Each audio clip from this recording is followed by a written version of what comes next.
You know what? I'm Jasmine Crockett fatigue, okay? I don't see how educated she can be, okay? But her followers, I guess her constituents, somebody thinks she's very bright, okay? And that says a lot about them, okay? Because it's so obvious to the rest of us that she's not that bright. For her to be an attorney and the stuff that just comes out her mouth, which makes me think she's getting paid like the rest of them. But obviously in Trump's America, this is exactly what he wants. And the idea that one person can get out of line and commit such a horrific crime as shooting two National Guardsmen that never, ever asked to be here. In fact, we know the young lady that lost her life specifically, we're saying that this is a waste of time. But now you want to go against every single immigrant. That doesn't make sense. And it's frankly not who we are, because if that's the case, let's talk about the white supremacists and how many of them need to be kicked out of this country, because I can guarantee you I can track down more crimes that they've committed, because overall immigrants have a lower crime committal rate than white supremacists. But we don't want to talk about that in this country. What's going on, everybody? I appreciate you guys pulling up, man. I don't know about y'all, but I am beyond tired of Jasmine Crockett, or Crash Out Jasmine Crockett, as you know, so many people know her of, hopping on national TV, serving up some of the wildest, most unhinged takes known to mankind. Every interview feels like a new episode of How Low Can the Bar Go? In the latest disaster, Crockett actually said on air with a camera in her face that white supremacists should be deported.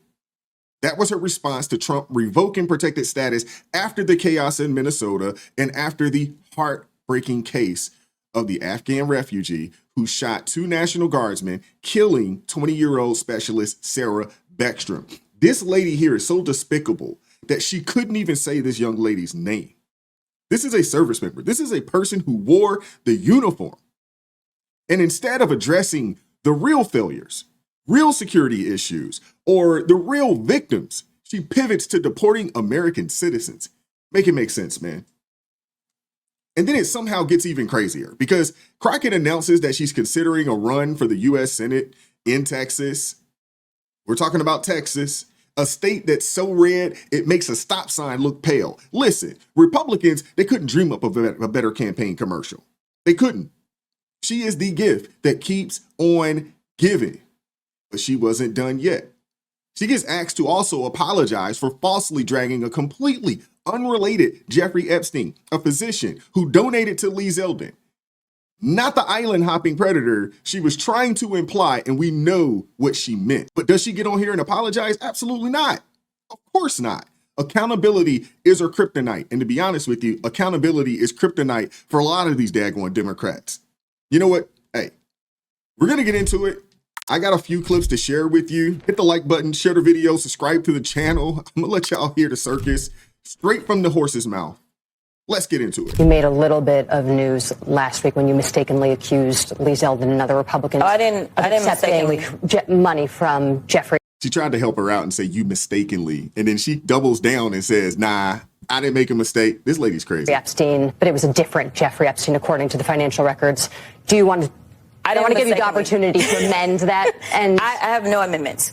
When I was on the floor, for those that don't know how it works, basically they decided to bring this privilege motion up, and they decided that they wanted to kick Stacey off of her committees because Stacey had received Stacey Plaskett because she had received a donation from Jeffrey Epstein.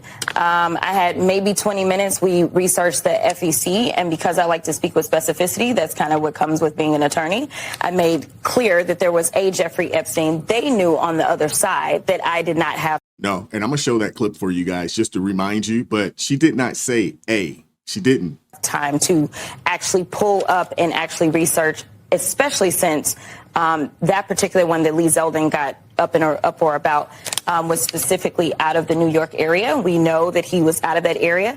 So, and this obviously was not done post Jeffrey Epstein's life. So I made sure that I said a Jeffrey Epstein. But you were trying to insinuate that it was the Jeffrey I absolutely Epstein. Was insinuating that it could be possible. That is true. So at least she does admit, hey, I was absolutely insinuating that it could be, but it could be true. She knew what she was doing. But instead of apologizing, she doubled down. I want you guys to hear what Dr. Jeffrey Epstein had to say about all of this. This one may shock you. It may, but then again, maybe not. Dr. Jeffrey Epstein, I don't know at this point if I should feel sorry for you. I'm sure you're proud of your family name. How do you feel getting mixed up in that mess? It's been a week of a disaster, if you might say. I was very happy with my name. I've had it longer than he has. Obviously, I'm still here and he's not. But to be implicated or even the insinuation that I am the pedophile, it was really pretty awful what she did. And she clearly, when she did her word scramble backpedaling on CNN the other night, those were just blatant lies. It's ridiculous. Would you take legal action against her? I had considered it, but of course, with the law, you cannot, because the comments were made on in the Senate floor, so you can't sue based on the constitutional law. What about what she said on CNN? We're given a chance to get it right. She certainly didn't get it right. If anything, she lied even further because she never once said a Jeffrey Epstein. She said Jeffrey Epstein. Clearly, she implied that Lee Zeldin, amongst others, had taken money from the pedophile. But let the record show that if you look in the filings, you also see that Jasmine Crockett took money from Jeffrey Epstein. Jasmine Crockett also took money from the Jeffrey Epstein, the PDF file. You know, I always feel sorry. I mean, I chose this life that I live to be in the public eye. But for people that don't choose it and they get smeared and slandered and besmirched, I've often given advice to friends that have gone through that. It's very hard on them. Has this been very hard on you? It's been annoying. That's the best way I can say it. I've been inundated You're with... very gracious. A few too many texts, a few too many phone calls, people showing up at my home saying they're friends of mine. A reporter from the New York Post came by. It's just so silly. It's annoying. And that's what it was. Yeah, and he shouldn't even have been brought into this. He shouldn't have been. But this is who the Democrats are. This is who they are. They don't care. They'll do whatever they have to do. They'll say whatever they have to say. They will, throw anybody they got to throw under the bus to get their point across, to amass the power that they want to achieve, or to make the Republicans look bad. They'll do whatever it takes. But I want you guys to hear the clip, the initial clip that he was discussing from Jasmine Crockett. Check this out. Folks who also took money from somebody named Jeffrey Epstein, as I had my team dig in very quickly. You heard what she said. Somebody named Jeffrey Epstein. That's what she said. Mitt Romney, the NRCC, Lee Zeldin, George Bush, Win Red, McCain Palin, Rick Lazio. I just want to be clear. If this is the standard that we're going to make, just know we're going to expose it all. And just know that the FEC filings, they are available for everybody to review. This is absolutely ridiculous. Yeah, they are. And it's out there. She received money. So while she's out there telling everybody, hey, look at these people. They took money from Jeffrey Epstein.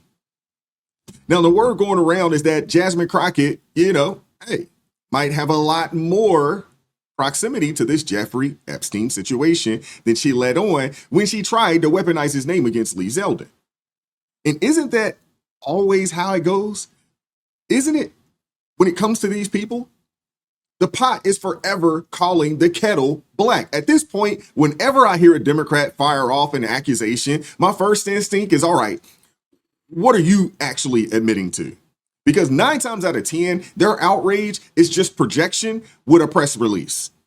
And like I always say, the devil shows you the bait, but he also shows you the hook. If you're paying attention, you can see exactly what's coming. Both sides of the aisle are hurling accusations about ties with Epstein. Congresswoman Jasmine Crockett had to walk back false claims against some Republicans. Even she is involved here.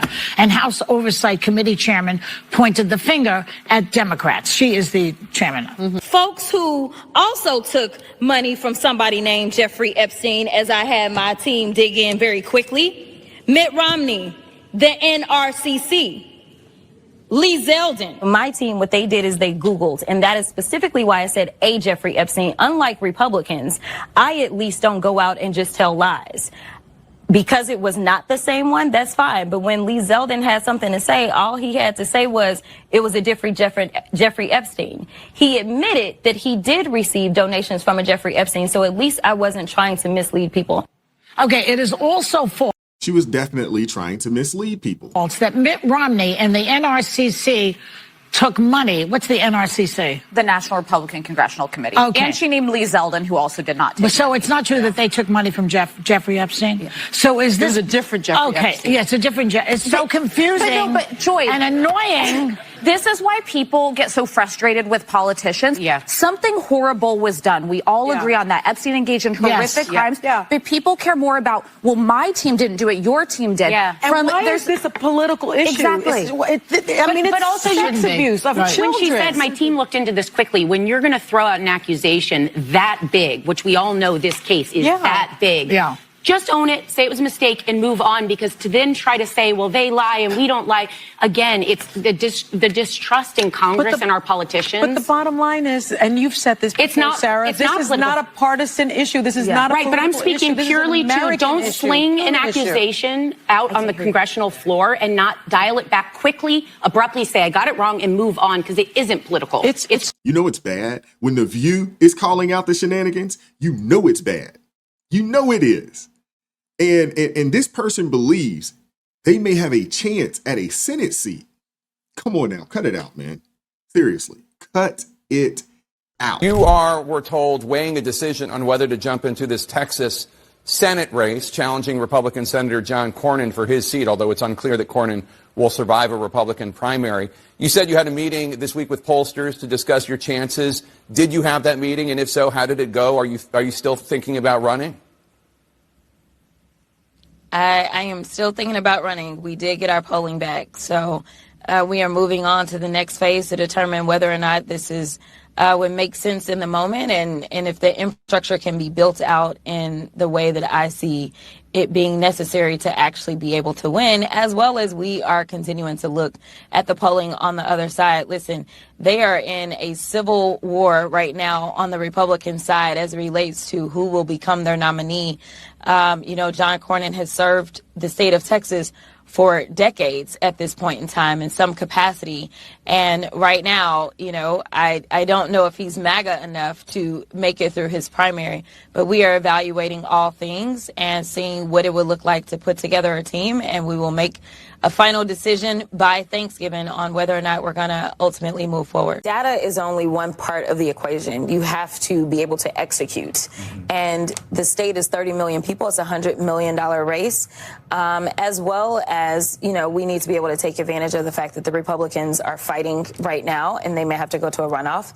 And we also need to make sure we have what I consider to be a strong slate, people that can also raise money, people that also have kind of different groups of people that are attracted to them.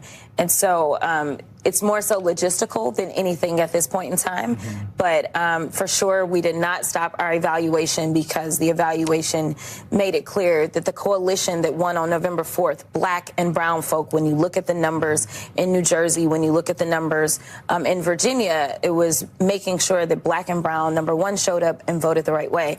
I am the leading candidate when it comes to those two specific constituencies.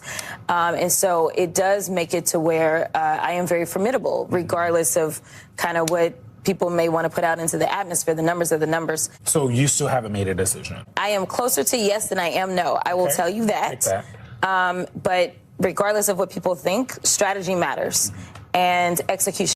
This isn't about strategy. This is about whether or not the DNC is going to get behind her and put money in her coffers. Like she said, this is a $100 million race. Texas has 30 million people in it. It's large enough to be its own country. What this is really about is if the DNC and the power brokers within the Democrat Party, are they willing to pulling up the cash for this particular individual? My guess, even though she is leading in the polls, and this is the Democratic primary polls, not necessarily the overall state polls, because I want to show you this right here. I think they know she doesn't actually have a chance to win. And basically, if they do give her the nod, they would really be just throwing good money over bad. I want you guys to see this here.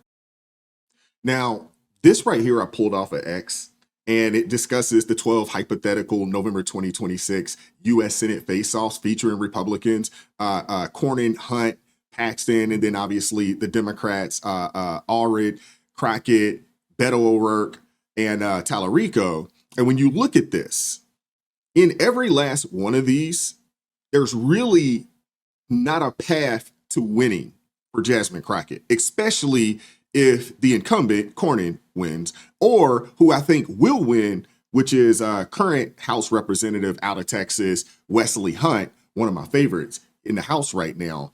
I think Hunt legitimately has a chance to win. I think he will beat out Cornyn in the Republican primary. And then when it gets to the general, I don't think it's close. I don't think anybody beats Representative Wesley Hunt. His background, his pedigree, where he comes from, his track record in the House. The dude's a powerhouse. He's been phenomenal. I think he'd make a great senator. And I almost bet any amount of money that he would be the one that would receive the endorsement from the president. That would be my guess. But when you look at this, Hunt versus Crockett, he wins by 5 points. And it says there's a Republican lead, with unsure. You have 5% of people unsure, and they're saying that there's a Republican lead there. When you look at Hunt versus Allred, when you look at even Crockett versus Paxton, which isn't a extremely formidable candidate, she still loses. So I just don't think she has a chance, and I don't think that the powers that be in the Democrat Party are going to put $100 million behind her. I just don't see it. I don't know about you guys, but what are your thoughts here? But this is how the Republicans think, or what the Republicans think about Crockett. They're hoping that she is the Democratic nominee. I tell you, the Democrat Party have lost their way. They're bringing in a bunch of nut jobs. We got Jasmine Crockett. I said, put her in the triangle and give her time every day. I'll give her money so she can do a press conference every day, because that's a Looney Tune. She's nuts, and it only helps us. It really, really does. She's nuts. Matter of fact, Jasmine Crockett, if you listen, I need you to run for Senate. I need you to run for Senate in the state of Texas in 2026, because you are an absolute nut job. And I may send you $500. I may send you $500 so you can help with your filing fee, because Ken Paxton will crush you. Ken Paxton's going to crush you. Look at that. You have Republicans just daring her to run, daring Democrats to put their money where their mouth is. If they truly believe that Crockett is the face of the party out there in Texas, put your money up. I don't think she has a snowball's chance, in HE double hockey sticks to win in Texas. But Crockett is the gift that keeps on giving for those on the conservative and those that are a part of the GOP. But I want to hear from you guys in the comment section. What are your thoughts? Hit the like button, share the video, subscribe to the channel, turn the notifications on to all so you never miss an upload. Consider joining the ARP family or buy your brother a coffee. That link's in the description box below. Join us Monday through Friday, 9:30 a.m. Eastern Standard Time for ARP in the morning. And as always, keep God first, stay prayed up. We'll catch up with you all next time. Peace. We won't stop. I won't quit. Stand for the truth. No counterfeit. Real ones rise. Let the fake ones split. Repent for the lies. Let the darkness live.